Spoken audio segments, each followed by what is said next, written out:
ఏపీలో ఎన్నికల వేడి మొదలైపోయింది. టైం చాలా తక్కువగా ఉంది. దీంతో ప్రధాన పార్టీలైన వైసీపీ, టీడీపీ అలర్ట్ అవుతున్నాయి. ఎవరికి టికెట్లు ఇవ్వాలి, ఎవరికి ఇవ్వొద్దన్న లెక్కలు వేసుకునే పనిలో ఉన్నాయి. సర్వేలు కంటిన్యూ అవుతున్నాయి.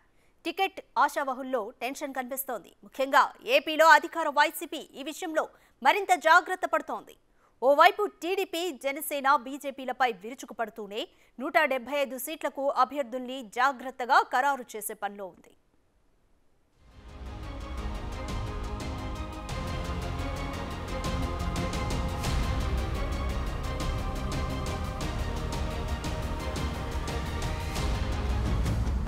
ఏపీలో వేడెక్కుతున్న రాజకీయం, టికెట్లు దక్కేదెవరికోనన్న టెన్షన్, సర్వేల ప్రకారమే ఇచ్చేందుకు రెడీ.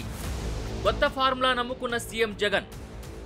అవును, ఏపీలో పొలిటికల్ హీట్ పెరిగిపోతోంది. ఒకేసారి లోక్సభ, అసెంబ్లీ ఎన్నికలు జరగనుండడంతో ఈ హీట్ రెట్టింపవుతోంది. ముఖ్యంగా గత ఎన్నికల్లో వార్ వన్ సైడ్ చేసిన వైఎస్ఆర్ కాంగ్రెస్ ఇప్పుడు కూడా అదే జోరు కొనసాగించేందుకు రెడీ అవుతోంది. వ్యూహాలెప్పుడూ ఒకేలా ఉండవు కదా. కాలాన్ని బట్టి, పరిస్థితుల్ని బట్టి, పరిణామాలను బట్టి మారతాయి.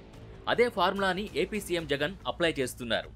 చాలా వరకు అభ్యర్థుల మార్పు, ఇంకా షఫ్లింగ్ చేసేందుకు సిద్ధమైపోయారు. నిజానికి నియోజకవర్గాల మార్పు ఒక కొత్త తరహా ప్రయోగం. ఈ ఫార్ములానే సీఎం జగన్ నమ్ముకుంటున్నారు. ఏపీలో వరుసగా రెండోసారి గెలిచి తీరాలి అని సీఎం జగన్ అనుకుంటున్నారు. అందుకు తగ్గట్టే వ్యూహరచన రెడీ చేశారు. ఓవైపు ప్రభుత్వ వ్యతిరేకతను అధిగమిస్తూనే గెలుపు లెక్కలు వేసుకుంటున్నారు. ఎప్పట్లాగే సర్వేల్నే ఏపీ సీఎం జగన్ నమ్ముకుంటున్నారు. ముఖ్యంగా తెలంగాణలో బీఆర్ఎస్ దెబ్బతిన్న విధానాన్ని పూర్తిగా అబ్జర్వ్ చేశారు. వరుసగా 2 సార్లు చాలా మంది సిట్టింగులకే టికెట్లు ఇవ్వడం వల్లే ఓడిపోయారన్న పాయింట్ని పట్టుకున్నారు. అభ్యర్థులపై జనంలో వ్యతిరేకతే చాలా నష్టం చేసిందని అంచనాకొచ్చారు. అందుకే ఏపీలో అభ్యర్థుల్ని చాలా వరకు మార్చే పనిలో జగన్ బిజీగా ఉన్నారు. ఇప్పటికే చాలా మందికి సిగ్నల్స్ ఇచ్చారు. దీంతో సిట్టింగ్లలో చాలా మందికి టెన్షన్ పట్టుకుంది. సిగ్నల్స్ అందిన వారిలో కొందరు సైలెంట్ అవుతున్నారు.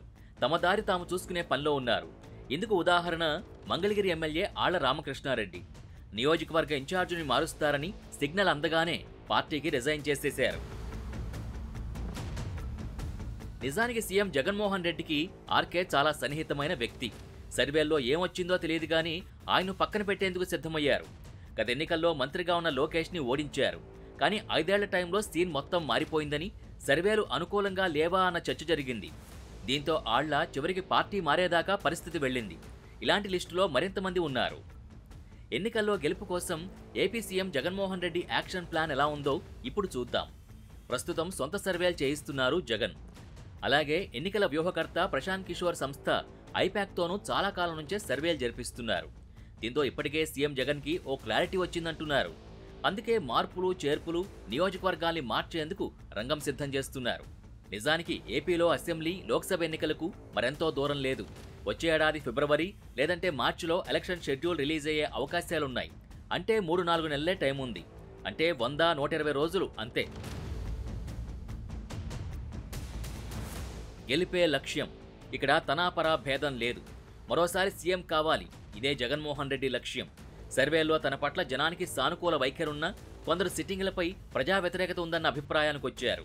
అనుకున్నదే తడవుగా యాక్షన్ ప్లాన్ని అమలు చేస్తున్నారు. మొదటి విడతగా 3 మంత్రుల్ని వేరే నియోజకవర్గాలకి మార్పు చేస్తున్నట్టు ప్రకటించారు. ఇందులో 2 ఎస్సీ సామాజిక వర్గానికి చెందినవారు కాగా మరొకరు బీసీ వర్గానికి చెందినవారున్నారు. ఇప్పటికే 40 నియోజకవర్గాల పరిధిలోని ఎమ్మెల్యేలకు, ఇన్ఛార్జీలకు దేనికైనా రెడీగా ఉండాలని సీఎం జగన్ సిగ్నల్ ఇచ్చినట్టుగా చెబుతున్నారు. మరో 30 నియోజకవర్గాల నేతలకు 1-2 రోజుల్లో ఈ సమాచారం అందిస్తారంటున్నారు. దీంతో వారు తమకు కేటాయించిన సెగ్మెంట్లకు వెళ్లి ఇప్పటినుంచే ఎన్నికల కోసం గ్రౌండ్ వర్క్ రెడీ చేసుకోవచ్చని అనుకుంటున్నారు. మొత్తంగా 82 మంది ఎమ్మెల్యేలనైతే సెగ్మెంట్ మార్చడం లేదంటే డ్రాప్ చేయడం, ఈ రెండింటిలో ఏదో ఒకటి జరగడం పక్కా అంటున్నారు. నియోజకవర్గాలు ఎక్కువగా ఉన్న ఉమ్మడి ఉభయ గోదావరి జిల్లాల్లో భారీ మార్పులు ఖాయమంటున్నారు.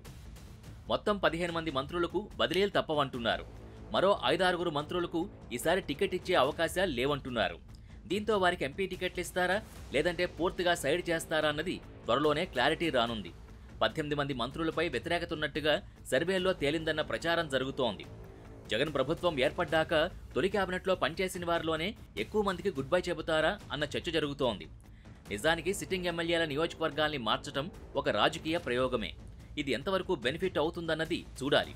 మరోవైపు అభ్యర్థుల మార్పు మంచికే అని జగన్ అనుకుంటున్నారు. నియోజకవర్గంలో జనం మూడుకు తగ్గట్టు ఫ్రెష్ ఫేస్ను నిలబెడితే బెటర్ రిజల్ట్స్ వస్తాయన్న అంచనాల్లో ఉన్నారు. అయితే ఈ నియోజకవర్గ మార్పులు వైసీపీలో తీవ్ర అలజడులు సృష్టిస్తున్నాయి. ఉదాహరణకు చిలకలూరుపేటలో విడుదల రజనీకి వ్యతిరేకత ఉందన్న సర్వేల సమాచారంతో ఆమెను గుంటూరుకు మార్చారు. అక్కడున్న మద్దాల గిరికి ఇప్పుడు టెన్షన్ పట్టుకుంది. దీంతో ఆయన మద్దతుదారులు గుంటూరులో ఆందోళనకు దిగారు కూడా. ఇది ఒక ఉదాహరణ మాత్రమే. ఇలాంటివి మున్ముందు చాలా ఉన్నాయంటున్నారు. వీటిని సెట్ చేయడం కూడా ముఖ్యమే.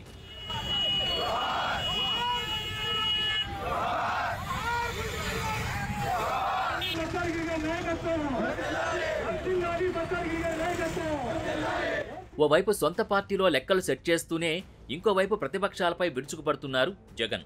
ఎన్నికలొచ్చేసరికి ఎత్తులు, పొత్తులు, చిత్తుల మీద చంద్రబాబు ఆధారపడతారంటూ ఫైర్ అవుతున్నారు. తెలంగాణలో తన దత్తపుత్రుడిని పోటీలో పెట్టారని, అయినా ఏమీ సాధించలేకపోయారని అన్నారు. సొంత నియోజకవర్గానికే నీళ్లు తేలేని బాబు ఉత్తరాంధ్రకు ఏదో చేస్తానంటే నమ్మద్దని అంటున్నారు. ఎన్నికలు వచ్చేసరికి తాను ఆధారపడేది పొత్తుల మీద, ఎత్తుల మీద, జిత్తుల మీద, కుయుక్తుల మీద తాను ఆధారపడతాడు. ఈ పెద్ద మనిషి మరో వ్యక్తి మీద కూడా ఆధారపడతాడు. ఒక దత్తపుత్రుడిని యాక్టర్గా పెట్టుకొని డ్రామాను కూడా ఆడుతాడు. ఇంకోవైపు జనసేన అధినేత పవన్ కళ్యాణ్ పైన జగన్ విరుచుకుపడుతున్నారు. పవన్ ఓ నాన్ లోకల్ ప్యాకేజీ స్టార్ అంటూ కౌంటర్లు వేస్తున్నారు. ఆంధ్ర పాలకులకి చుక్కలు చూపిస్తానని తెలంగాణ ఎన్నికల ప్రచారంలో డైలాగులు కొట్టి చివరికి బర్రెలెక్క సాధించిన ఓట్లు కూడా పొందలేకపోయారని సెటైర్ వేశారు. తెలంగాణలో ఆంధ్ర ప్రజలకు వ్యతిరేకంగా మాట్లాడిన దత్తపుత్రుడికి డిపాజిట్లు కూడా రాలేదంటూ సెంటిమెంట్ రగిల్చే ప్రయత్నాల్ని పెంచుతున్నారు జగన్. తెలంగాణలో తాను పుట్టకపోవడం తన దురదృష్టం అనడం చూస్తుంటే ఇలాంటి వారు ఆంధ్రాకి ఏం చేస్తారో అర్థం చేసుకోవచ్చంటున్నారు. ఆ పెద్ద మనిషి దత్తపుత్రుడు అక్కడ తెలంగాణలో తాను అంటాడు, తెలంగాణలో తాను పుట్టినందుకు తెగ బాధపడిపోతున్నాను అని చెప్పి అంటాడు. తెలంగాణలో తాను పుట్టినందుకు తన దురదృష్టం అని చెప్పి కూడా అంటాడు. ఇలాంటి వ్యక్తి మొన్న తెలంగాణలో ఇలాంటి డైలాగులు కొట్టిన నాన్ లోకల్ ప్యాకేజీ స్టారు ఈ పెద్ద మనిషి చంద్రబాబు నాయుడు గారికి ఇంకొక పార్ట్నర్. ఈ పెద్ద మనిషి ఆంధ్ర పాలకులకు చుక్కలు చూపిస్తా అని చెప్పి తెలంగాణలో డైలాగులు కొడతాడు. ఆంధ్ర పాలకులకు ఈ పెద్ద మనిషి చుక్కలు చూపిస్తాను అని చెప్పి తెలంగాణలో డైలాగులు కొడతాడు. ఈ ప్యాకేజీ స్టారు, ఈ మ్యారేజీ స్టారు. మరోవైపు ఓట్ల విషయంపై వైసీపీ, టీడీపీ, బీజేపీ పంచాయతీ ఢిల్లీకి చేరింది. కేంద్ర ఎన్నికల సంఘానికి వరుసగా పార్టీలు ఫిర్యాదులు చేస్తున్నాయి. ఈ విషయంలో వైసీపీ కూడా స్పీడ్ పెంచింది. టీడీపీ ప్రజా ప్రాతినిధ్య చట్టాన్ని ఉల్లంఘిస్తూ మై పార్టీ డాష్బోర్డ్ యాప్ ద్వారా ప్రజల కుల, మత, వ్యక్తిగత వివరాలు సేకరిస్తోందని వైసీపీ పార్లమెంటరీ పార్టీ నేత విజయసాయిరెడ్డి ఆధ్వర్యంలో ఈసీకి ఫిర్యాదు చేశారు. ఇది పూర్తిగా చట్టవిరుద్ధమనే విషయాన్ని ఈసీ దృష్టికి తీసుకెళ్లామంటున్నారు.